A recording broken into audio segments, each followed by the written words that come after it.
السلام عليكم ورحمة الله وبركاته. رب اشرح لي صدري ويسر لي أمري واحلل عقدة من لساني يفقهوا قولي. الحمد لله رب العالمين. اللهم صل على سيدنا محمد وعلى آل سيدنا محمد. അൽഹംദുലില്ലാ, നമ്മൾ ഇന്നത്തെ ഒരു ദിവസവും ഇങ്ങനെ കൂടിയിരിക്കാനും അള്ളാഹുവിൻ്റെ അപാരമായ അനുഗ്രഹം കൊണ്ട് കഴിഞ്ഞിട്ടിരിക്കുന്നു. അൽഹംദുലില്ലാ.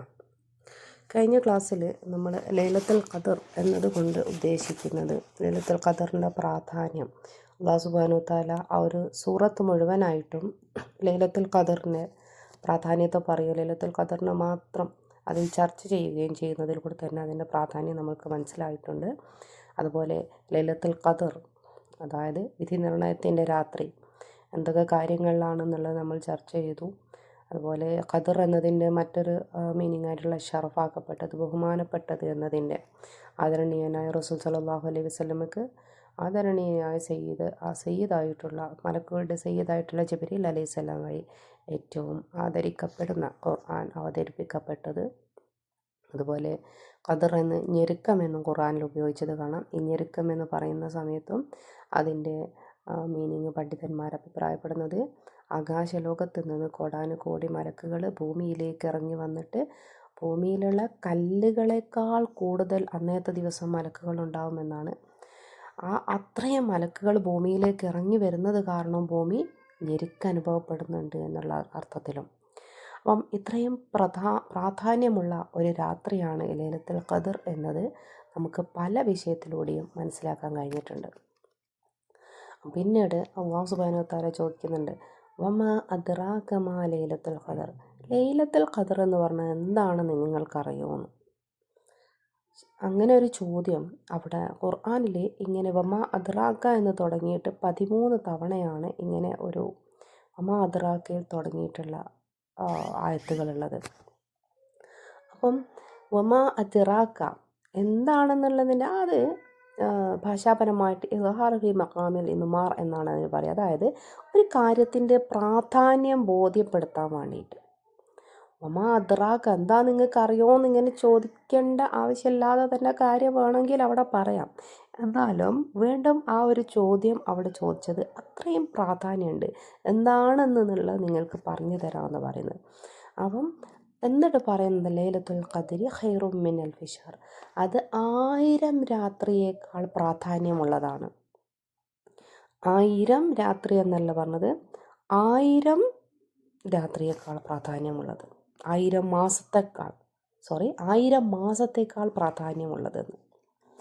അപ്പം ഈ ഒരു 1000 മാസം എന്നുമല്ല കേട്ടോ പറഞ്ഞത്, 1000 മാസത്തേക്കാൾ അത് എത്രയും ഉയരാം.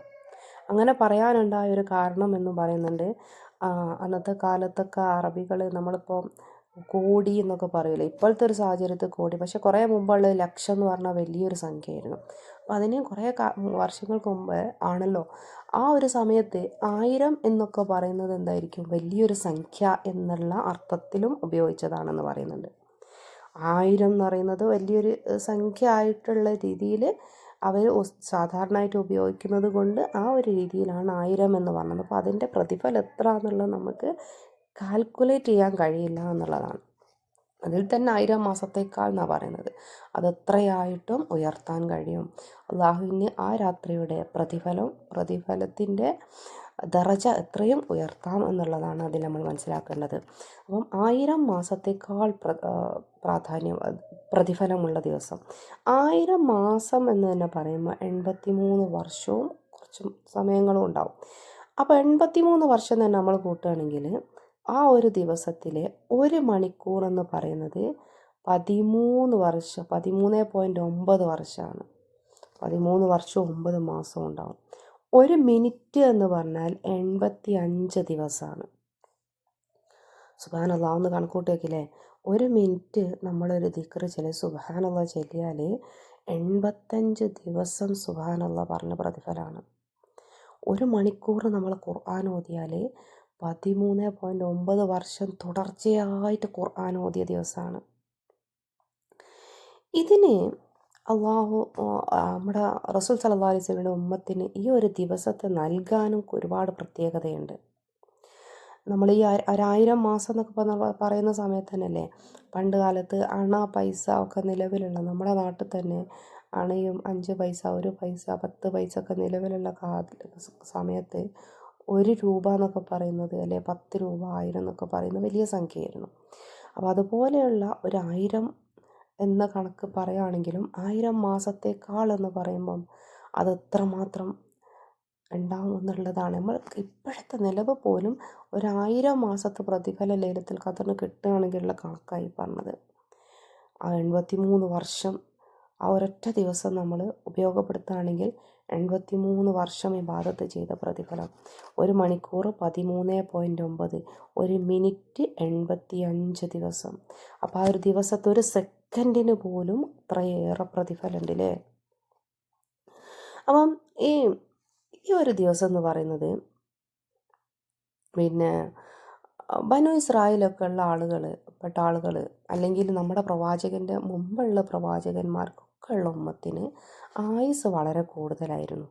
അവരൊക്കെ രാത്രിയിൽ ഒരുപാട് നിസ്കരിക്കുകയും ബനു ഇസ്രായേൽ പെട്ട ആളുകളൊക്കെ രാത്രി നിസ്കാരം ഒരുപാട് ഉള്ള ആളുകളായിരുന്നു. ഒരു ബനു ഇസ്രായേൽ പെട്ട ഒരാളെക്കുറിച്ച് റസൂൽ സല്ലല്ലാഹു അലൈഹി വസല്ലമയോട് പറയപ്പെട്ടു, അദ്ദേഹം രാത്രിയിൽ രാത്രി ഉടനീളം നിസ്കരിക്കുകയും പകൽ അള്ളാഹുവിൻ്റെ മാർഗത്തിൽ ജിഹാദിന് പുറപ്പെടുകയും ചെയ്യുന്ന ഒരാളുണ്ടായിരുന്നു. അപ്പോൾ അത് കേട്ട സമയത്ത് അപ്പോൾ അവരൊക്കെ അത്രയും ആയുസ്സുള്ള ആൾ ഇത്രയേറെ ആരാധനകളൊക്കെ ചെയ്യുന്ന സമയത്ത് റസൂൽ സല്ലല്ലാഹു അലൈഹി വസല്ലമയുടെ ഉള്ളിലൊരു വിഷമം വന്നിട്ടുണ്ടായിരുന്നു. അതായത് എൻ്റെ ഉമ്മത്തിൻ്റെ ആയുസ് 60 എന്ന് പറഞ്ഞിട്ടല്ലേ 60ൻ്റെയും 70ൻ്റെയും ഇടയിലാണെന്ന്.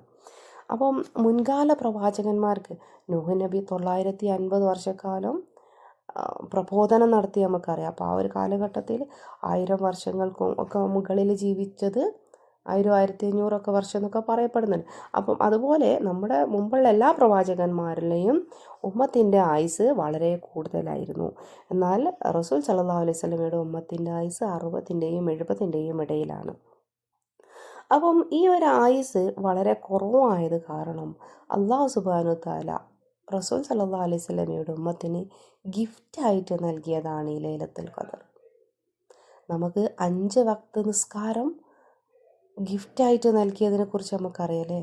ഇസ്രാ മിഅ്റാജ് രാത്രിയിൽ അല്ലാഹു സുബ്ഹാനഹു തആല നമ്മുടെ റസൂൽ സല്ലല്ലാഹു അലൈഹി വസല്ലമയുടെ ഉമ്മത്തിൻ്റെ ദറജ ഉയർത്താൻ വേണ്ടിയിട്ടാണ് 5 വക്ത് ഫറളാക്കപ്പെട്ട നിസ്കാരം ഗിഫ്റ്റായിട്ട് നൽകിയത്. അതുപോലെ അള്ളാഹു നൽകിയിട്ടുള്ള മറ്റൊരു ഗിഫ്റ്റാണ് ലൈലത്തുൽ ഖദർ. ഈ ആയുസ് കുറവായത് കാരണം നാളെ സ്വർഗത്തിൽ ഒരുമിച്ച് കൂട്ടുമ്പോൾ നമ്മുടെ ദറജ കുറയാൻ പാടില്ല എന്നതുകൊണ്ട് അള്ളാഹു മുത്തുനബിയുടെ ഉമ്മത്തിന് ഗിഫ്റ്റായിട്ട് നൽകപ്പെട്ടതാണ് ലൈലത്തുൽ ഖദർ. അതുപോലെ കൗസർ എന്ന സൂറത്ത് ഇറങ്ങിയൊരു സന്ദർഭം ഉണ്ടല്ലോ. റസൂൽ സല്ലല്ലാഹു അലൈഹി വസല്ലമ വളരെ വിഷമിച്ചൊരു സന്ദർഭത്തിലാണ്. റസൂലിൻ്റെ മകനൊക്കെ വഫാത്തായ സമയത്ത് ഖുറൈശികളൊക്കെ റസൂൽ സല്ലല്ലാഹു അലൈഹി വസല്ലമയെ കളിയാക്കിയ സന്ദർഭമൊക്കെ ഉണ്ടായിരുന്നു. ആ ഒരു സമയത്താണ് കൗസർ, ആ ഹൗലുൽ കൗസർ റസൂൽ സല്ലല്ലാഹു അലൈഹി വസല്ലമയ്ക്ക് അള്ളാഹു നൽകിയ ഗിഫ്റ്റാണ്. അതുപോലെ അള്ളാഹു ഏറെ സ്നേഹിക്കുന്ന റസൂലിൻ്റെ ഉമ്മത്തിന് നൽകപ്പെട്ടിട്ടുള്ള ഗിഫ്റ്റാണ് ലൈലത്തുൽ ഖദർ. അപ്പം ഈ ലൈലത്തുൽ ഖദറിൻ്റെ 1000 മാസത്തേക്കാൾ എന്നുള്ളതിൻ്റെ ഒരു ചെറിയ വിശദീകരണമാണ് നമ്മൾ സ്വയം ഇരുന്നിട്ട് കാൽക്കുലേറ്റ് ചെയ്ത് നോക്കാം. ഈ 1000 മാസം എൻ്റെ ജീവിതത്തിൽ ഒരിക്കലും ഈ ഒരു ആയുസ് കാലം എന്ന് പോലും നമ്മളൊരു ആയുസ് കാലത്തിൽ മുഴുവൻ സമയവും ഇബാദത്തിലിരുന്നാൽ പോലും ലൈലത്തുൽ ഖദറിൻ്റെ പകുതി പോലും എത്തൂല അല്ലേ. അങ്ങനെ ഒരാൾക്കും കഴിയൂല. 83 വർഷം എന്ന് പറയുന്ന സമയത്ത് പോലും അങ്ങനെ ഒരാൾക്കും കഴിയുന്നതല്ല. അപ്പോൾ നമ്മുടെ ഒരായുസിനേക്കാൾ കൂടുതൽ ഒരു ദിവസം, ഒരായുസുമല്ല അതിലും ഒരുപാട് പ്രതിഫലം ഉയർന്നിരിക്കുന്ന ദറജ ഉയർത്താൻ പറ്റിയ ഒരു ദിവസമാണ്. അപ്പോൾ അതിൻ്റെ പ്രാധാന്യത്തെ മനസ്സിലാക്കിക്കൊണ്ട് തന്നെ നമ്മൾ ഈ ലൈലത്തുൽ ഖദറിലേക്ക് ഒരുങ്ങേണ്ടതുണ്ട്.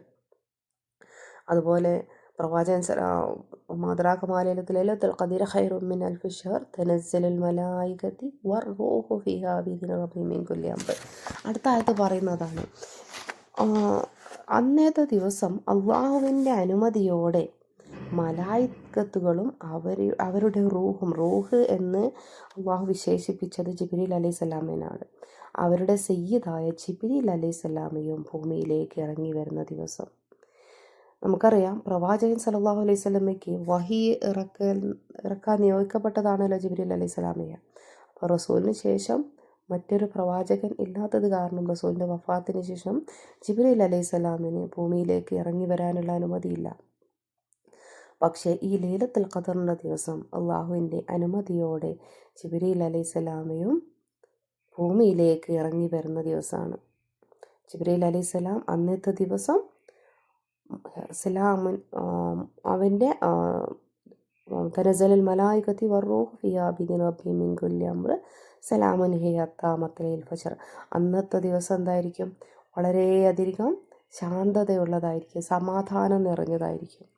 കാരണം അന്ന് അള്ളാഹുവിൻ്റെ വാനലോകത്ത് നിന്നും ആ മലായികത്തുകൾ അള്ളാഹുവിൻ്റെ കൽപ്പന പ്രകാരം ഭൂമിയിലേക്ക് ഇറങ്ങി വരികയും മുഅ്മിനീങ്ങൾക്ക് വേണ്ടി ദുആ ചെയ്യുകയും ചെയ്യുന്ന ദിവസം. ജിബ്രീൽ അലൈഹിസ്സലാം സലാം പറഞ്ഞ മഹനീയ വ്യക്തിത്വമാണല്ലോ നമ്മുടെ ഖദീജ റളിയല്ലാഹു അൻഹ. അപ്പം ഈ ഒരു ജിബ്രീൽ അലൈഹിസ്സലാം അന്നത്തെ ഒരു ദിവസമാണ് ഭൂമിയിലേക്ക് ഇറങ്ങി വന്നിട്ട് പാപികളായ നമ്മൾക്ക്, മുഅ്മിനീങ്ങളായ നമ്മൾക്ക് സലാം പറയാൻ വരുന്ന ഒരു ദിവസമാണ്. അപ്പം ആ ഒരു സലാമിന് വേണ്ടിയിട്ടും നമ്മൾ പ്രത്യേകമായിട്ട് നമ്മൾ ഒരുങ്ങേണ്ടതുണ്ട്. അല്ലാഹു സുബ്ഹാനഹു വ തആല നമുക്കതിന് തൗഫീഖ് നൽകട്ടെ. പിന്നെ അതുപോലെ നമ്മൾ അപ്പം ഈ ഒരു നമ്മൾ പറഞ്ഞു അതിൻ്റെ പ്രാധാന്യവും. അന്നത്തെ ദിവസം ഭൂമിയിലെ കല്ലുകളേക്കാൾ കൂടുതൽ മലക്കുകളുണ്ടാവും. ആ മലക്കുകളുടെ നേതാവായിട്ടുള്ള സയ്യിദായിട്ടുള്ള ജിബ്രീൽ അലൈഹിസ്സലാമയുടെ സാന്നിധ്യവും അന്ന് ഭൂമിയിലുണ്ടാവും.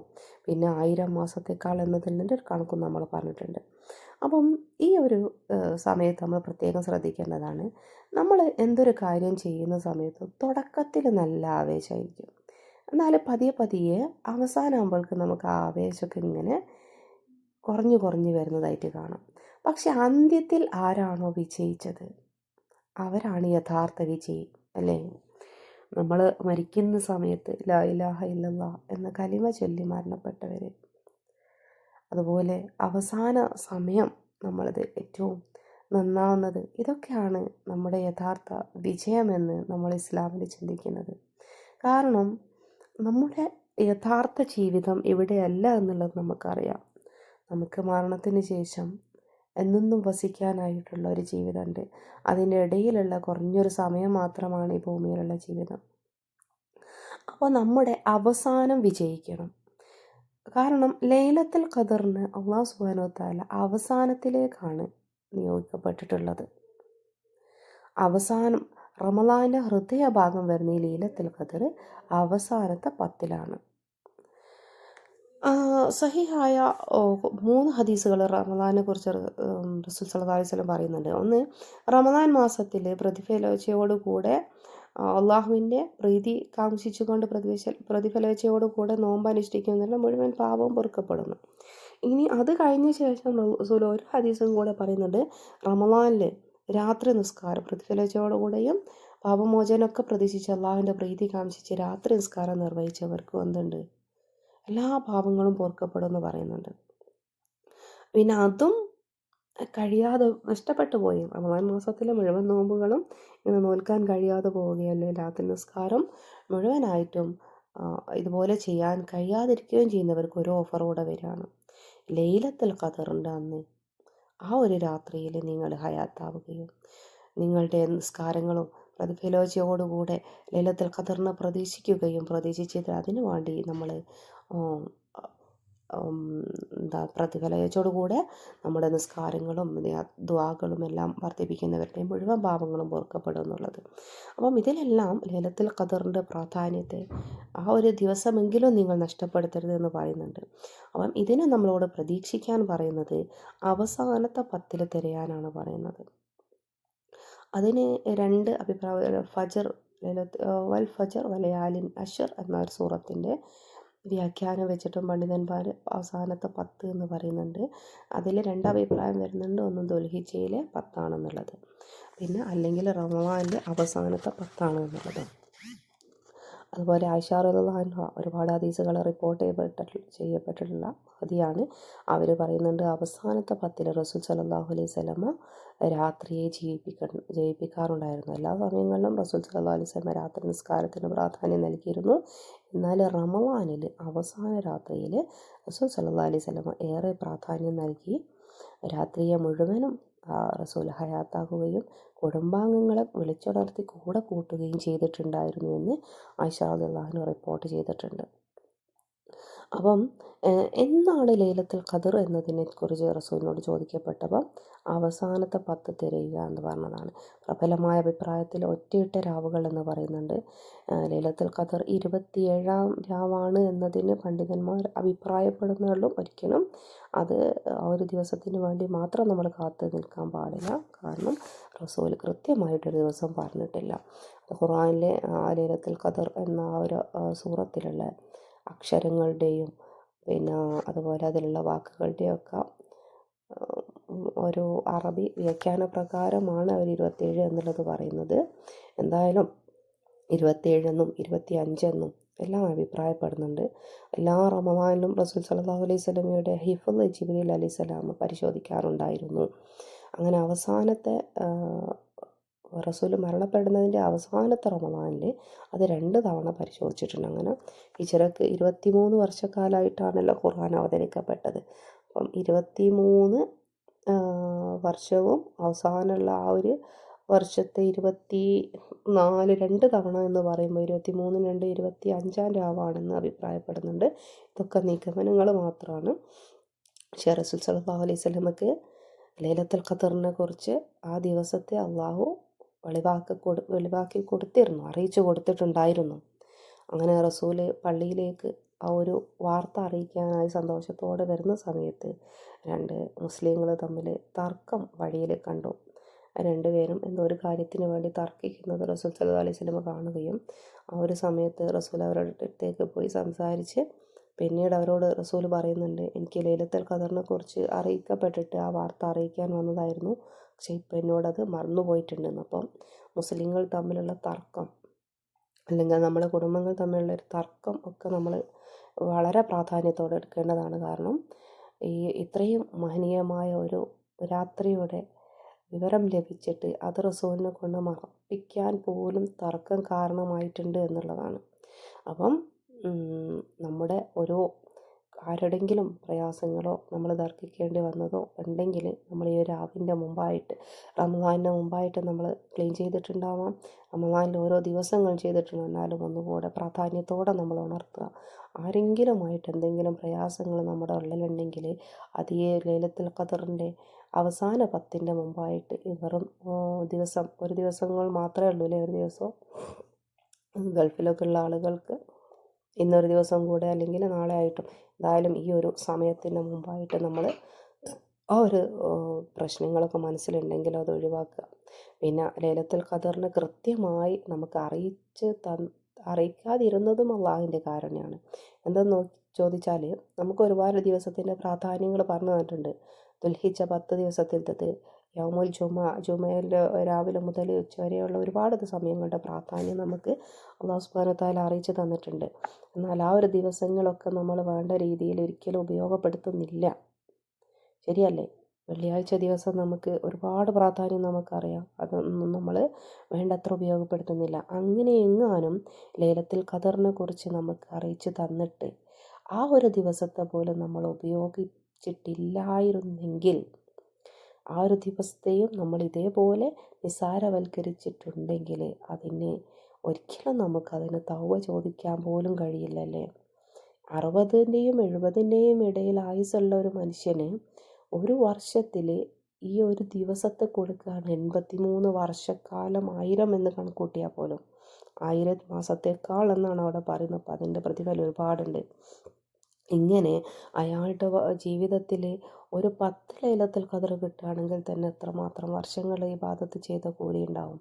അപ്പോൾ ഇങ്ങനത്തെ ഒരു ദിവസം കൃത്യമായി അള്ളാഹു അറിയിച്ചു തന്നിട്ട് അത് ഉപയോഗപ്പെടുത്താതിരിക്കുക എന്ന് പറയുന്നത് അത്രയേറെ ധിക്കാരമായി പോകും. അതും അറിയാതെ നമ്മൾ ഒരു കാര്യത്തെ ഉപേക്ഷിക്കുന്നതും അറിഞ്ഞുകൊണ്ട് ഉപേക്ഷിക്കുന്നതും തമ്മിൽ വ്യത്യാസമുണ്ടല്ലോ. അപ്പം അതും അള്ളാഹു സുബ്ഹാനഹു വ തആലയുടെ കാരുണ്യമാണ്. ഇൻഷാ അല്ലാഹ് നമ്മൾ ഈ ഒരു ലൈലത്തുൽ ഖദറിൻ്റെ പ്രാധാന്യത്തെ നമ്മൾ മനസ്സിലാക്കിയിട്ട് അതിനു വേണ്ടി നമ്മുടെ ഹൃദയം കൊണ്ടും നമ്മുടെ എല്ലാ കാര്യങ്ങൾ കൊണ്ടും നമ്മൾ ഉണരേണ്ടതുണ്ട്. നമ്മൾ അതിനു വേണ്ടി തയ്യാറാവേണ്ടതുണ്ട്. അപ്പോൾ തർക്കമെന്ന് പറഞ്ഞു, അതുപോലെ പിണക്കം, എന്തും നമ്മുടെ കൂടെ ഉള്ളതുണ്ടെങ്കിൽ അതൊക്കെ ഒഴിവാക്കിയിട്ട് ഈ ഒരു രാവിൻ്റെ പ്രാധാന്യം മനസ്സിലാക്കിയിട്ട് അതിനു വേണ്ടി നമ്മൾ പ്രത്യേകം ഒരുങ്ങുക. ഇൻഷാ അല്ലാഹ് ഇന്നതുപോലെ വേൾഡ് വുമൻസ് ഡേ ആണ്. അപ്പം സ്ത്രീകളുടെ ഒരു ദിവസം എന്ന് പറയുന്നേരം നമ്മളിപ്പോൾ കാണുന്ന ലിബറലിസോ ഒന്നുമല്ല, അല്ലെങ്കിൽ പുരുഷന്മാരോടുള്ള സാമീപ്യം പുലർത്തലല്ല ഇസ്ലാമിലെ സ്ത്രീ എന്ന് പറയുന്നത്. ഇസ്ലാം സ്ത്രീക്ക് മഹത്വവും മാന്യതയും നൽകിയിട്ടുണ്ട്, സമൂഹ നിർമ്മാണത്തിന് പങ്ക് നൽകിയിട്ടുണ്ട്. നല്ല സ്ത്രീ എന്ന് പറഞ്ഞാൽ നല്ല കുടുംബത്തെയും നല്ല സമൂഹത്തെയും വാർത്തെടുക്കുന്നവളാണ്. ഇസ്ലാമിൽ സ്ത്രീക്ക് വിദ്യാഭ്യാസം, സ്വത്ത്, അഭിപ്രായ സ്വാതന്ത്ര്യം, ആത്മീയ വളർച്ച ഇതിനൊക്കെ അവകാശം നൽകിയിട്ടുണ്ട്. സ്ത്രീ ഈമാനി, അറിവ്, ക്ഷമ, സേവന ഇവക്കൊക്കെ മാതൃകയാവേണ്ടതാണ്. നമ്മുടെ റസൂൽ സല്ലല്ലാഹു അലൈഹി വസല്ലമക്ക് സമ്മിലൂനി എന്ന് പറയുന്ന സമയത്ത് ഏറ്റവും താങ്ങും തണലുമായത് ഖദീജ ബീവി റളിയല്ലാഹു അൻഹ. ജിബ്രീൽ അലൈഹിസ്സലാം സലാം പറഞ്ഞ വ്യക്തി. ഇവരുടെ പ്രത്യേകത എന്തായിരുന്നു? ഇസ്ലാം സ്വീകരിച്ച ആദ്യ സ്ത്രീയാണ് ഖദീജ റളിയല്ലാഹു അൻഹ. അവരുടെ സ്വത്ത് സമൂഹ സേവനത്തിന് വേണ്ടി ദാനം ചെയ്തവരാണ്. റസൂലിൻ്റെ പ്രബോധനഘട്ടത്തിലും ആ ഒരു സമയത്തൊക്കെ ഉള്ള ഒരുപാട് പ്രയാസങ്ങൾ അനുഭവിച്ചപ്പോൾ റസൂലിന് അത്രയേറെ ആത്മധൈര്യവും ആത്മവിശ്വാസവും ഒക്കെ നൽകിയിട്ടുള്ള വ്യക്തിയാണ്. അപ്പം ഇതിലൂടെയൊക്കെ നമ്മൾ മനസ്സിലാക്കേണ്ട ഒരു കാര്യമുണ്ട്. റസൂലിൻ്റെ ഒരു സ്ത്രീ എന്ന് പറയുന്നത് നമ്മളെ സാമൂഹ്യപരമായിട്ട് അവർക്ക് ഒരുപാട് ബാധ്യതകളുണ്ട്. നമുക്ക് സ്വത്തുണ്ടെങ്കിൽ ദാനം ചെയ്യുകയും സമൂഹ സേവനത്തിൽ പങ്കാളികളാവുകയും ചെയ്യാം. അതുപോലെ അവർ റസൂലിന് നൽകിയ പിന്തുണ എന്ന് പറയുന്നത് ആ ഒരു അനുഭവത്തിൻ്റെ കാലഘട്ടത്തിലൊക്കെ ഒരുപാട് ശത്രുക്കൾക്കിടയിലും റസൂലിന് താങ്ങും തണലുമായിട്ട് ധൈര്യം നൽകിയവളാണ്. ഏതൊരു സ്ത്രീയും ഭർത്താവിൻ്റെ പൊരുത്തത്തിൽ ജീവിച്ച് മരണപ്പെടുന്ന സ്ത്രീക്ക് സ്വർഗ്ഗമുണ്ട് എന്ന് പറഞ്ഞിട്ടുണ്ട്. അപ്പം അങ്ങനെ ഒരു സ്ത്രീ ആവാനാണ് നമ്മൾ ശ്രമിക്കേണ്ടത്. ഒരിക്കലും അത് ഒരു പുരുഷൻ്റെ അടിമയാവുക എന്നുള്ളതല്ല. അവർ ആരാവണം? ആ ഒരു സ്ത്രീ എന്ന് പറയുന്നത് അവർക്ക് താങ്ങും തണലുമായിട്ട് പുരുഷൻ്റെ എല്ലാ വിജയങ്ങൾക്കും പിന്നിലും അവർക്ക് ആത്മവിശ്വാസവും ധൈര്യവും നൽകാനുള്ള ഒരു പവർ അല്ലാഹു സുബ്ഹാനഹു വ തആല സ്ത്രീക്ക് നൽകിയിട്ടുണ്ട്. അപ്പം ഇങ്ങനെ റസൂലിന് ഖദീജ ആരായിരുന്നു എന്ന് ചോദിച്ചപ്പോൾ അതുപോലെ നമ്മുടെയൊക്കെ ഭർത്താക്കന്മാർക്ക് ഖദീജയാവാൻ വേണ്ടി നമ്മൾ ശ്രമിക്കേണ്ടതുണ്ട്. ആയിഷ റളിയല്ലാഹു അൻഹ റസൂൽ സല്ലല്ലാഹു അലൈഹി വസല്ലമയിൽ നിന്നും ഏറ്റവും കൂടുതൽ ഹദീസ് റിപ്പോർട്ട് ചെയ്യപ്പെട്ടിട്ടുള്ള വനിതയാണ്. ഇസ്ലാമിലെ പണ്ഡിതയാണ്. അവരുടെ അരികിൽ നിന്നും അറിവ് പഠിച്ചിട്ടുള്ള ഒരുപാട് ആളുകളുണ്ട്. അധ്യാപികയായിരുന്നു. മതവിദ്യാഭ്യാസം, സാമൂഹ്യബോധം, ബുദ്ധി ഇവയിലെല്ലാം മികച്ച ഒരാളായിരുന്നു ആയിഷ റളിയല്ലാഹു അൻഹ. ഇതിൽ നിന്ന് നമ്മൾ മനസ്സിലാക്കേണ്ടതുണ്ട്, അറിവ് പഠിക്കുക എന്ന് പറയുന്നത് ഒരിക്കലും സ്ത്രീകൾക്ക് ജോലിക്ക് പോകൽ ഇസ്ലാം നിർബന്ധമാക്കിയിട്ടില്ല. എന്നാൽ അവർക്ക് അവരുടെ ആവശ്യത്തിന് ജോലിക്ക് പോകാൻ സൗകര്യം ഉണ്ടെങ്കിൽ പോകൽ അനുവദനീയമാണ്. എന്നാൽ പഠനം, ആയിഷ റളിയല്ലാഹു അൻഹയൊക്കെ അവർ റസൂലിൽ നിന്ന് ഒരുപാട് ഹദീസുകൾ റിപ്പോർട്ട് ചെയ്യുകയും പഠിക്കുകയും ചെയ്തിട്ടുണ്ട്. കൂർമ്മ ബുദ്ധി, നല്ല ബുദ്ധിയുള്ള വനിതയായിരുന്നു. അവർ പഠിച്ച അറിവ് അവർ മറ്റുള്ളവർക്ക് പകർന്നു കൊടുത്തിട്ടുണ്ട്. ഇവിടെ നമ്മൾ അറിവ് പഠിക്കേണ്ടതിൻ്റെ പ്രാധാന്യം ഇവിടെ നമുക്ക് വ്യക്തമായി കാണാം റസൂലിൻ്റെ ഭാര്യമാരിൽ നിന്ന് തന്നെ. അപ്പം നമ്മുടെ ജീവിതത്തിലുള്ള ഒരുപാട് സമയങ്ങൾ വെറുതെ കളയുന്നതിന് പകരം കിട്ടുന്ന സ്രോതസ്സിലൂടെ ഇപ്പോഴൊക്കെ നമുക്ക് ഒരുപാട് സൗകര്യങ്ങളുണ്ട്. നമ്മുടെ വീട്ടിലിരുന്നിട്ട് നമ്മുടെ കയ്യിലുള്ള മൊബൈൽ ഫോൺ വഴി മാത്രം നമുക്ക് അറിവ് സമ്പാദിക്കാം. ആ അറിവ് സമ്പാദിക്കുകയും മറ്റുള്ളവർക്ക് പകർന്നു കൊടുക്കുകയും നമ്മുടെ ജീവിതത്തിൽ ഉപയോഗപ്പെടുത്താനും നമ്മൾ ശ്രദ്ധിക്കേണ്ടതുണ്ട്. അതുപോലെ സ്വർഗീയ ഹൂറിലീങ്ങളുടെ നേതാവെന്നറിയപ്പെടുന്ന പ്രിയ റസൂലിൻ്റെ കരളിൻ്റെ കഷ്ണമായ ഫാത്തിമ റളിയല്ലാഹു അൻഹ, അവരുടെ ജീവിതം എന്ന് പറയുന്നത് അവരുടെ വഫാത്തിന് ശേഷം അലി റളിയല്ലാഹു അൻഹു പറയുന്ന ഒരുപാട് കാര്യങ്ങളിൽ നമുക്ക് തന്നെ മനസ്സിലാക്കാൻ കഴിയും ആ ദാമ്പത്യ ബന്ധം എത്രമാത്രം പവിത്രമായിരുന്നുവെന്ന്. നീ ഇല്ലാതെ ലോകത്ത് എനിക്ക് ജീവിക്കാൻ വളരെ പ്രയാസമാണ് ഫാത്തിമ എന്ന് അലി റളിയല്ലാഹു അൻഹു പൊട്ടിക്കരഞ്ഞ് പറയുന്നുണ്ട്. ഫാത്തിമ റളിയല്ലാഹു അൻഹ വളരെ ഏറെ കഷ്ടപ്പെട്ട് വീട്ടുജോലികളൊക്കെ സ്വയം ചെയ്ത് കുടുംബം പുലർത്തിയിട്ടുള്ള വനിതയാണ്. സമ്പത്തോ സൗന്ദര്യമോ അല്ല, ഈമാനും ക്ഷമയും വിനയവും കുടുംബസ്നേഹവുമാണ് ഒരു സ്ത്രീ ഉത്തമ മാതൃകയാവാൻ കാരണമെന്ന് നമ്മെ പഠിപ്പിച്ചിട്ടുള്ള ഒരു വ്യക്തിത്വമാണ് ഫാത്തിമ റളിയല്ലാഹു അൻഹ. അവർ റസൂൽ സല്ലല്ലാഹു അലൈഹി വസല്ലമയെ അത്രയേറെ സ്നേഹിച്ചിരുന്നു. അലി റളിയല്ലാഹു അൻഹു പറയുന്നുണ്ട്, ഫാത്തിമ, നീ ഒരിക്കലും എന്നെക്കുറിച്ചൊരു പരാതി പറയരുതെന്ന്.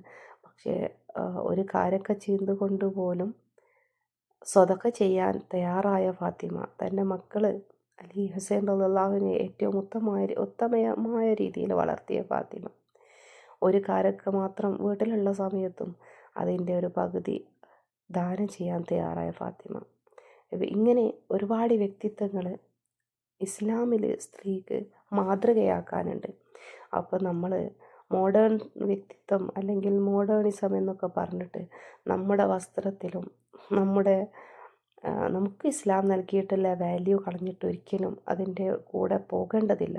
കാരണം അതെല്ലാം പുരുഷന്മാരുടെ ഇഷ്ടത്തിന് മാത്രം ഉണ്ടാക്കിയിട്ടുള്ള ഒരു തിയറികളാണ്. നമുക്കറിയാം, പുരുഷന്മാർ കാണാൻ ഇഷ്ടപ്പെടുന്നവരാണ്, അവർ സ്ത്രീ സൗന്ദര്യം ആസ്വദിക്കാൻ ഇഷ്ടപ്പെടുന്നുണ്ട്. അതുകൊണ്ട് മാത്രമാണ് മോഡേൺ വസ്ത്രങ്ങളിലും മോഡേൺ ലുക്കുകളൊക്കെ നമ്മളിലേക്ക് കൊണ്ടുവരുന്ന സമയത്ത് അതിന് വേണ്ടിയിട്ടുള്ള ഓരോ നീക്കങ്ങളും അവരുള്ളിൽ നിന്ന് നടത്തുന്നത്. അപ്പം ഇവരിൽ നിന്നൊക്കെ നമുക്ക് മാതൃക ഉണ്ട്. നമ്മുടെ വീടിന്, നമ്മുടെ കുടുംബത്തിന്, നമ്മുടെ മക്കൾക്ക് നമ്മൾ മാതൃകയാവണം. അത് നമ്മുടെ വസ്ത്രധാരണത്തിലായാലും നമ്മുടെ പ്രവർത്തനങ്ങളിലായാലും എല്ലാം ഏതൊരു മഹാന്മാരുടെ ചരിത്രം എടുത്ത് പരിശോധിക്കുകയാണെങ്കിലും അവരുടെ മാതാവിൻ്റെ പ്രാധാന്യം അതിൽ നമുക്ക് മനസ്സിലാക്കാൻ കഴിയും. കാരണം അത്രയേറെ അവരെ ചെറുപ്രായത്തിൽ മുതൽ ട്രെയിനിങ് കൊടുത്ത് വളർത്തിയിട്ടുണ്ടാവുക ആ മാതാവ് തന്നെയാണ്. അപ്പം അതിന് അള്ളാഹു നിയോഗിച്ചിട്ടുള്ളതാണ് സ്ത്രീയെ എന്നുള്ളതും ആ ഒരു ഉത്തരവാദിത്വം പരിപൂർണമായിട്ട് നമുക്ക് ചെയ്യാൻ കഴിയുന്നുണ്ടോ എന്നുള്ളത് നമ്മൾ പരിശോധിക്കണം. സ്ത്രീകളുടെ വസ്ത്രം ധരിക്കുന്ന പുരുഷന്മാരെയും പുരുഷന്മാരുടെ വസ്ത്രം ധരിക്കുന്ന സ്ത്രീകളെയും അള്ളാഹു ശപിച്ചിട്ടുണ്ട്.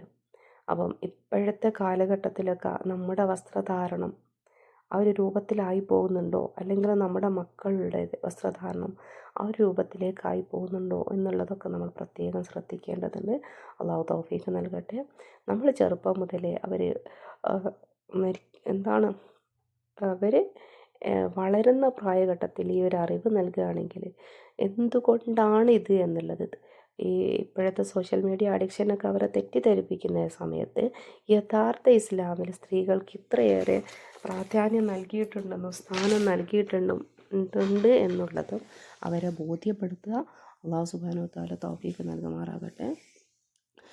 ഉമ്മഹാത്തുൽ മുഅ്മിനീനും സ്വർഗീയ ഹുറിങ്ങളുടെ നേതാവായ ഫാത്തിമ റളിയല്ലാഹു അൻഹയുടെയൊക്കെ ആ ഒരു സ്വർഗത്തിലേക്ക് എത്താൻ നമ്മളെയും അള്ളാഹു തിരഞ്ഞെടുക്കുമാറാകട്ടെ. അല്ലാഹു സുബ്ഹാനഹു വ തആല ലൈലത്തുൽ ഖദറിൻ്റെ രാത്രിയിലേക്ക് നമ്മളെ എത്തിക്കുമാറാകട്ടെ. ആമീൻ. നിങ്ങളുടെ എല്ലാവരുടെയും പ്രാർത്ഥനയിൽ എന്നെ ഉൾപ്പെടുത്തണം ഇൻഷാ അല്ലാഹ്. അള്ളാഹു ഈ ഒരു ശറഫാക്കപ്പെട്ട രാത്രിയിലേക്ക് നമ്മളെ എവരെയും ഉൾപ്പെടുത്തട്ടെ എന്ന് ഇനി ഓരോ നിമിഷത്തിലും പ്രാർത്ഥിക്കാം. നമ്മുടെ ഉള്ളിൽ ആരോടെങ്കിലും വെറുപ്പോ ദേഷ്യമോ പകയോ ഉണ്ടെങ്കിൽ അതെല്ലാം ഒഴിവാക്കുക. ഒരു തർക്കം കാരണം ഈ ഒരു ദിവസത്തെ റസൂലിൽ നിന്നും മറപ്പിച്ചിട്ടുണ്ടെങ്കിൽ, നമ്മുടെ ഉള്ളിൽ ഇങ്ങനെയുള്ള എന്തെങ്കിലും കാര്യങ്ങളുണ്ടെങ്കിൽ ഉറപ്പായിട്ടും ലൈലത്തുൽ ഖദർ എന്ന ഒരു വിധി നമ്മളിലേക്ക് വരില്ല എന്നുള്ളത് ഉറപ്പായിരിക്കും.